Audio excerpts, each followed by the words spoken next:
حضرت ایوب علیہ السلام جنہیں اللہ نے بے شمار نعمتوں سے نوازا تھا، لیکن جب آپ پر مصیبتوں کے پہاڑ ٹوٹے تو آپ نے کیا کیا؟ آپ کو ایسی کون سی بیماری ہو گئی تھی کہ لوگ آپ سے دور بھاگنے لگے؟ 18 سالوں تک ایک موذی بیماری میں مبتلا رہ کر بھی اپنی زبان سے اف تک بھی نہ کہنے والے ایک عظیم اور صابر نبی کی داستان۔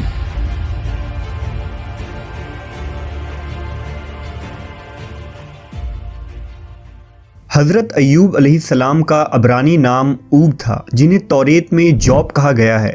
آپ کی پیدائش عرب کے شمال میں بصرہ نامی بستی میں ہوئی۔ حضرت ایوب کے والد کا نام اموس تھا۔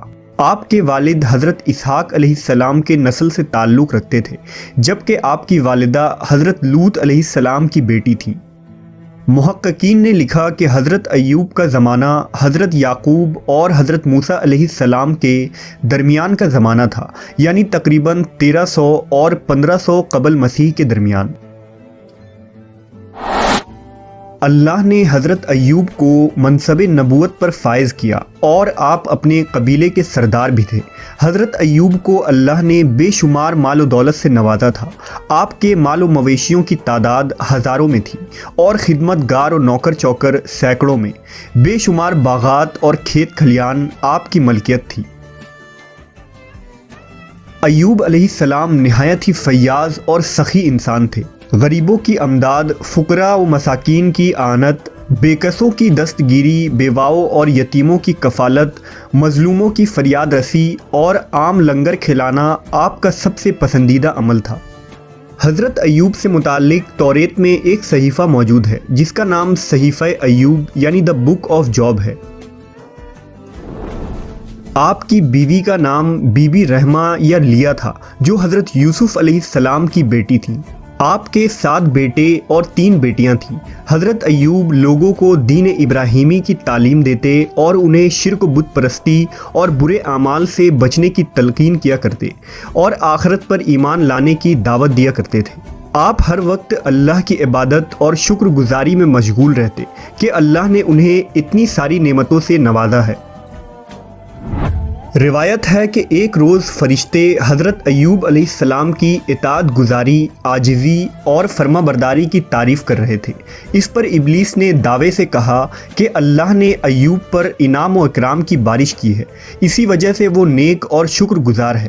اگر اللہ اس پر مصیبت نازل کر دے تو وہ شکر ادا نہیں کرے گا۔ لہٰذا اللہ تبارک و تعالیٰ نے اپنے اس محبوب بندے کو آزمانے کا حکم سنایا۔ کچھ دنوں بعد حضرت ایوب پر مشکلات اور مصائب کے پہاڑ ٹوٹ پڑے۔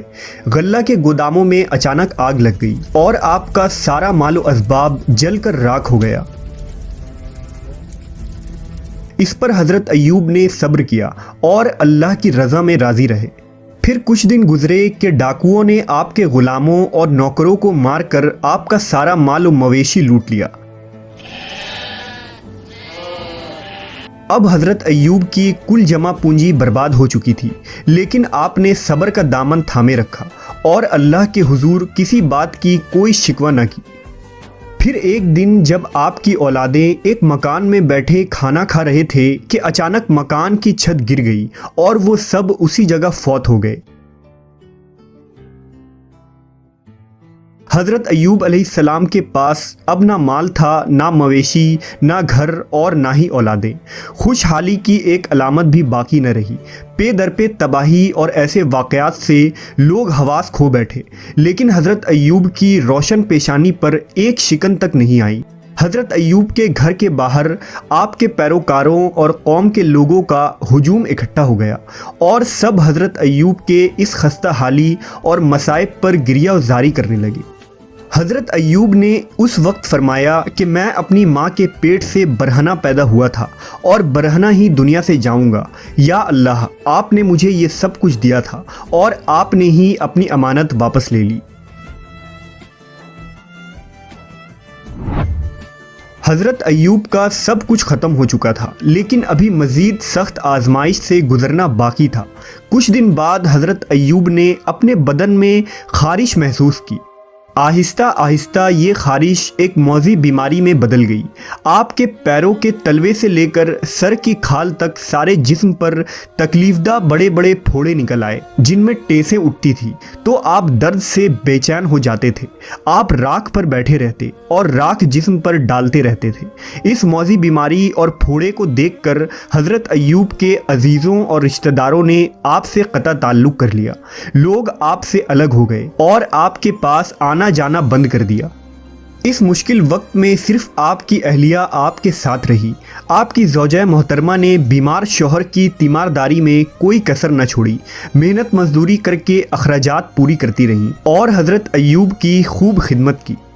لیکن بیماری دن بدن بڑھتا چلا گیا۔ اسی دوران ایک دن شیطان ایک طبیب کی شکل میں حضرت ایوب کی بیوی کو ملا۔ انہوں نے اسے طبیب سمجھ کر علاج کی درخواست کی تو شیطان نے کہا میں ان کا علاج کر دوں گا، لیکن اس شرط پر کہ اگر ان کو شفا ہو جائے تو یوں کہہ دیں کہ تو نے شفا دی، میں اور کچھ نذرانہ نہیں چاہتا۔ حضرت ایوب کی بیوی نے آپ کو اس طبیب کے متعلق بتایا تو حضرت ایوب نے فرمایا کہ وہ تو شیطان تھا، میں عہد کرتا ہوں کہ اگر اللہ مجھ کو شفا دے تو میں تجھ کو 100 قمچیاں ماروں گا، کیونکہ تو اس کی باتوں میں آ گئی۔ حضرت ایوب کو بہت رنج ہوا کہ میری بیماری کی وجہ سے شیطان کا یہاں تک حوصلہ بڑھ گیا ہے کہ اس نے میری ہی بیوی سے ایسے کفریہ کلمات کہلوانا چاہا جو کفر و شرک کے الفاظ ہیں۔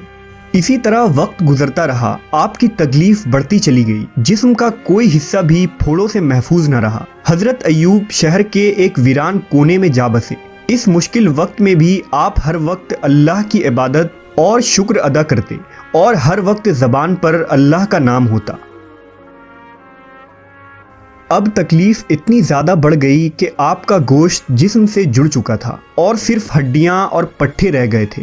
ایک دن آپ کی بیوی نے کہا اگر آپ اللہ سے دعا کریں تو اللہ اس بیماری سے آپ کو ضرور نجات دلوائے گا۔ آپ علیہ السلام نے جواب دیا کہ اللہ نے 70 سال تک مجھے صحیح و سلامت رکھا، اب کم از کم 70 سال تک تو میں صبر کر لوں۔ یہ سن کر ان کی بیوی خاموش ہو گئی اور رونے لگی۔ ایک دن کا واقعہ ہے کہ حضرت ایوب کے بھائی ان سے ملنے آئے اور دور کھڑے ہو کر کہا کہ اگر آپ کے اندر کوئی بھلائی ہوتی تو اس طرح بیماریوں میں مبتلا نہ ہوتے، جس پر حضرت ایوب بہت غمزدہ ہوئے۔ روایتوں کے مطابق حضرت ایوب اس بیماری میں 18 سال تک تکلیف میں رہے، ایک قول کے مطابق 3 سال اور ایک کے مطابق 7 سال تک۔ برسوں مشقتیں اور تکلیف جھیلنے کے بعد بھی آپ برابر صبر و شکر کرتے رہے اور پھر آپ نے اللہ کے حکم سے یوں دعا مانگی کہ بے شک مجھے تکلیف پہنچی ہے اور تو سب رحم کرنے والوں سے بڑھ کر رحم کرنے والا ہے، لہٰذا اب امتحان کی گھڑیاں ختم ہوئیں۔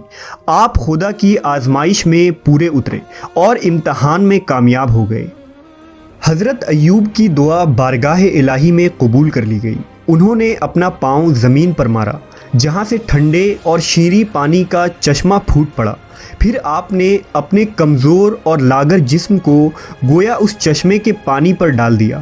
جیسے جیسے جسم پر پانی پڑتا جسم میں توانائی آتی جاتی۔ آپ دیر تک نہاتے رہے یہاں تک کہ مکمل طور پر صحت مند ہو گئے۔ حضرت ایوب کے لیے اللہ نے جنت سے جوڑے بھیجے جسے آپ نے پہن لیا اور وہاں سے ہٹ کر ایک طرف بیٹھ گئے۔ اس دوران آپ کی بیوی وہاں موجود نہیں تھی۔ جب ان کی بیوی وہاں تشریف لائی تو انہیں پہچان نہ سکی۔ انہوں نے آپ سے ہی پوچھا کہ اے اللہ کے بندے، یہاں ایک آفت زدہ شخص ہوتا تھا، وہ کہاں گیا؟ اس پر حضرت ایوب نے فرمایا کہ میں ہی ایوب ہوں۔ انہوں نے عرض کیا اے اللہ کے بندے، آپ مجھ سے مذاق کرتے ہیں۔ حضرت ایوب نے کہا میں ہی ایوب ہوں، اللہ نے مجھے میرا جسم لوٹا دیا ہے۔ اللہ کے معجزے سے اس پانی کی برکت سے حضرت ایوب اور ان کی زوجہ دونوں صحت مند ہو کر پھر سے جوان ہو گئے۔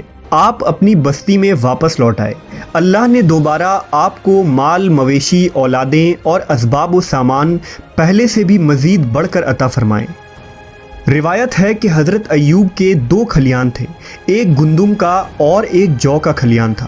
اللہ نے 2 بادل بھیجے، ایک بادل گندم کے کھلیان پر اس قدر برسا کہ سونے سے بھر دیا اور دوسرے بادل نے ایک کھلیان کو چاندی سے بھر دیا۔